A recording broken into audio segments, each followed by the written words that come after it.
akkor egy pillanatra leteszem a reggelimet. És erre érek vissza. Hópiher pedig csak ártatlan szemekkel néz rám. Semmit nem csináltam, én nem voltam. Tuti biztos, hogy más volt. Lehet, hogy a koali, vagy lehet, hogy a tigris.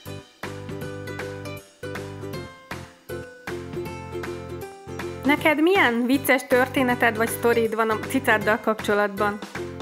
Írd meg kommentben! Ne felejts el feliratkozni a csatornámra, így nem maradsz le semmiről.